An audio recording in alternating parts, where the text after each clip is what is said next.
आंबा काढणी बऱ्याचशा शेतकऱ्यांचे आता पूर्ण झालेले आहे, ज्यांचे बाग फळाला होते ते.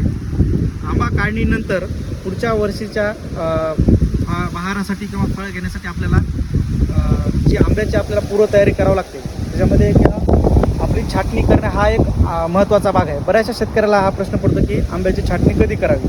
तर शक्यतो आंब्याची छाटणी ही फळ काढल्यानंतर आपण जून ते शेवटच्या आठवड्यात ते जुलैच्या पहिल्या आठवड्यामध्ये शेतकऱ्यांनी पूर्ण करावी. आंबा छाटणी करताना आपल्याला ह्याची जी छाटणी करायची आहे ती आपल्याला पूर्ण हार्ड छाटणी नाही करायची. जवळपास ह्या झाडाची 25 ते 30% आपल्याला छाटणी करायची.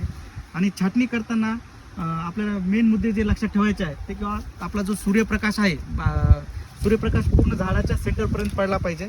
यासाठी आपण त्याचे सेंटरची एक आपण फांदी कट करू शकतो. दुसरा आहे, बागेमध्ये फांद्या एकमेकाला जर चिटकल्या असतील तर त्याची आपण छाटणी करायची आहे. आता ह्या बागेची आपली छाटणी झालेली आहे, तुम्ही इथं पाहतात. ह्याची आपण ही जी फांद्या बाहेर गेलेल्या आहेत त्या आपण त्या छाटलेल्या आहेत. सोबतच ह्याच्यामध्ये जो सेंटरच्या काही जे फांद्या दाटोबाटी करत होत्या आपल्याला, म्हणजे जे एकमेकात हे करून ते ऊन पडण्यास आपल्याला ह्याच्यामध्ये ऊन पडत नव्हतं, सूर्यप्रकाश किंवा हवा खेळते राहत नव्हते, त्यासाठी आपण ही छाटणी केलेली आहे. ह्याच्यामध्ये ज्या आणखीन ज्या फांद्या आपल्याला अडचण करतात अशा फांद्या आपण पूर्ण चांगल्या सिकेटरनं आपल्याला कट करून घ्यायच्या आहेत, म्हणजे जेणेकरून जो आपला सूर्यप्रकाश आहे बागेमध्ये खेळता राहील.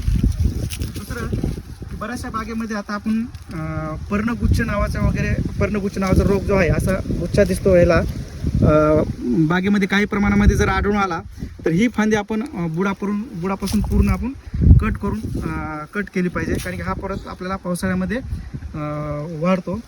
तर ह्या ज्या आपण कट केलेल्या फांद्या आहेत त्याच्याला आपण एक छाटणी झाल्याच्या नंतर पूर्ण एक बुरशीनाशकाची आपल्याला फवारणी घ्यायची आहे. सोबतच जी नवीन पालवी काही वेळा आपल्याला बागेमध्ये दिसते किंवा येते, त्याला हे अशा पद्धतीचे, तर ह्यालाही आपल्याला एक बुरशीनाशक आणि एक कीटकनाशकाची आपल्याला चांगली कोणतीही आपल्याला फवारणी घ्यायची आहे, जेणेकरून हे पान आपल्याला पुढं चांगलं होईल.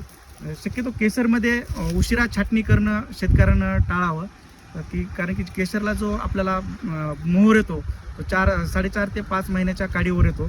जर आपण उशिरा छाटणी केली तर आपल्या मोहराचं प्रमाण थोडं कमी होतं. ही एक काळजी घेणं शेतकऱ्यांना गरजेचं आहे. तर आपण तुम्ही बघू शकता ह्या झाडाची आपण इथं छाटणी केलेली आहे. त्याच्यामध्ये जे आपल्याला आतमधील फांद्या होत्या ह्या मधातल्या ह्या पूर्ण आपण कट केलेल्या आहेत आणि हे झाड आपण सूर्यप्रकाशासाठी हवा खेळते राहून मोकळं केलं आहे. तर अशा पद्धतीने जर आपण छाटणी केली केशरांबाची तर आपल्याला त्यापासून चांगलं उत्पन्न पुढच्या वर्षी मिळू शकते. धन्यवाद.